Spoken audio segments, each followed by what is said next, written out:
OG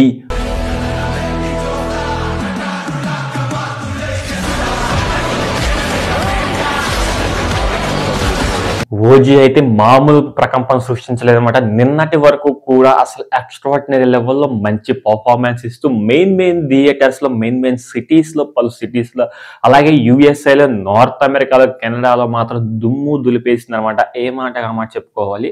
Pawan Kalyan గారు comeback ఇచ్చిన తర్వాత తెలుగు స్ట్రైట్ ఫార్వర్డ్ మూవీ చేసిన తెలుగు మూవీ అది కూడా ఓజీ మూవీ తర్వాత ఆయన హైప్ అయితే అమాంతం పెరిగిపోయిందన్నమాట. అసలు ఎక్స్ట్రార్డినరీ లెవెల్‌లో మంచి పర్ఫార్మెన్స్ ఇచ్చారు పవన్ కళ్యాణ్ గారు కూడా. ఆల్ ది బెస్ట్ అని చెప్పుకోవాలి. పవన్ కళ్యాణ్ గారికి ఏదైతే స్టైల్ స్వాగ్ ఉంటుందో ఆ స్వాగ్ మొత్తాన్ని కూడా సుజిత్ అయితే ఓజీ సినిమాలో వాడేశాడు అనమాట. ఎక్స్ట్రార్డినరీ పర్ఫార్మెన్స్ ఇచ్చారు. అలాగే ఆయన స్వాగ్ కి సపరేట్ ఒక కల్ట్ ఫాలోయింగ్ ఉంటుంది అనమాట పవన్ కళ్యాణ్ గారి ఫ్యాన్ కి. అలాంటి కల్ట్ ని ఎగ్జాక్ట్ గా ఉపయోగించి మన సుజిత్ గారు అయితే పర్ఫార్మెన్స్ ఇచ్చారు మామూలుగా లేదు. అలాగే కలెక్షన్స్ పరంగా కానీ ఫస్ట్ డేనే 154 కోట్ల గ్రాస్ ని కలెక్ట్ చేసిన మూవీ తెలుగులో 2025లో OG, they call him OG అనే చెప్పుకోవాలి. అది పవన్ కళ్యాణ్ గారి సత్తా ఏంటో ఆయన స్టామినా ఏంటో ఓజీ మూవీతో అందరికీ తెలిసే ఉంటున్నమాట. రికార్డ్స్ అన్ని తిరగరాశారు పవన్ కళ్యాణ్ గారు. 2025 రికార్డ్స్ అన్ని కూడా తిరగరాసి పెట్టేశారు అనమాట పవన్ కళ్యాణ్ గారు. ఇకపోతే నవంబర్ 13వ తారీఖున 50 డేస్ సెలబ్రేషన్స్ అయితే జరిపారనమాట. పలు థియేటర్స్ లో మెయిన్ థియేటర్స్ అయితే జరిపారు. అది 9 PM షోస్ అయితే వేశారనమాట.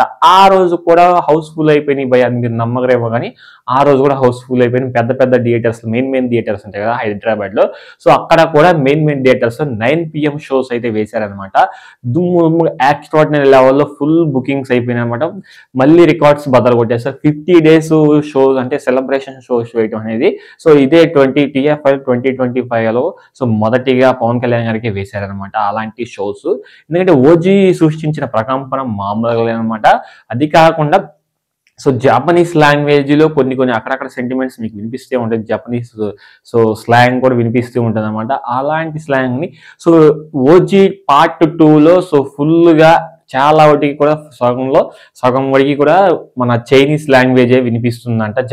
జపనీస్ లాంగ్వేజే వినిపిస్తుంది అని మన సుజిత్ అయితే చెప్పారనమాట. పవన్ కళ్యాణ్ గారి షెడ్యూల్స్ ఎప్పుడైతే ఖాళీ ఉంటాయో అప్పుడైతే షూటింగ్ బిగిన్ చేస్తాం. బట్ ఇప్పుడైతే కాదు, నెక్స్ట్ ఇయర్ లాస్ట్ కి అయితే మేబీ అవ్వచ్చు. ఎందుకంటే పవన్ కళ్యాణ్ గారికి షెడ్యూల్స్ చాలా ఉన్నాయి రాజకీయ పరంగా అంటూ మన సుజిత్ అయితే రిప్లై ఇచ్చాడనమాట. నాకు తెలిసి మోస్ట్లీ 2026 డిసెంబర్ లో స్టార్ట్ అవుతుందేమో ఓజీ పార్ట్ 2 షూటింగ్ అనేది నాకు తెలిసి మోస్ట్లీ. ఎందుకంటే దాంట్లో కూడా చాలా వరకు జపనీస్ లాంగ్వేజ్ ఉంటుందని చెప్పారన్నమాట. జపనీస్ మూవీస్ చాలా ఎంతమందికి ఇష్టం కింద కామెంట్ సెక్షన్ కామెంట్ చేయండి. నేను కూడా చూస్తూ ఉంటాను అన్నమాట. జపనీస్ మూవీస్ అని నాకు కూడా చాలా బాగా ఇష్టం. ఆ లాంగ్వేజ్ ని పెడితే ఇంకొంచెం ఆ ఫీల్ అనేది వస్తుంది అన్నమాట. జపనీస్ ఫీల్ వస్తుంది. అలాగే జపనీస్ ఆ కున్ఫు ఫైట్స్ కానీ అవి కానీ పెడితే ఇంకా చాలా బాగా మంచి ఫీల్ వస్తుంది అనమాట.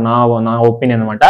మీ ఒపీనియన్ అనేది కింద కామెంట్ సెక్షన్ కామెంట్ చేయండి. ఇప్పుడు ఓవరాల్ గా వచ్చేసి కలెక్షన్స్ అయితే 400 crores అయితే దాటలేదు, కానీ 395 కోట్ల 66 లక్షలు అయితే గ్రాస్ అయితే దాటిందన్నమాట. మోస్ట్లీ ఈ రోజుకి వరకు కూడా. ఇది ఫ్రెండ్స్ ఈరోజు కలెక్షన్ వీడియో. ఈ వీడియో ఎలా అనిపించిందో కింద కామెంట్ సెక్షన్ కామెంట్ చేయండి. అలాగే మన ఛానల్ కొత్తగా చూస్తున్నట్లయితే సబ్స్క్రైబ్ చేసుకుని పక్కనే ఉన్న బెల్ ఐకాన్ ట్యాప్ ఇచ్చేసి ఆల్ ట్యాప్ ఇచ్చేసి ఏ వీడియో పెట్టినా మీకు నోటిఫికేషన్ అయితే వచ్చేస్తున్నమాట. వీడియోని ఇస్తే లైక్ చేయండి. Thank you.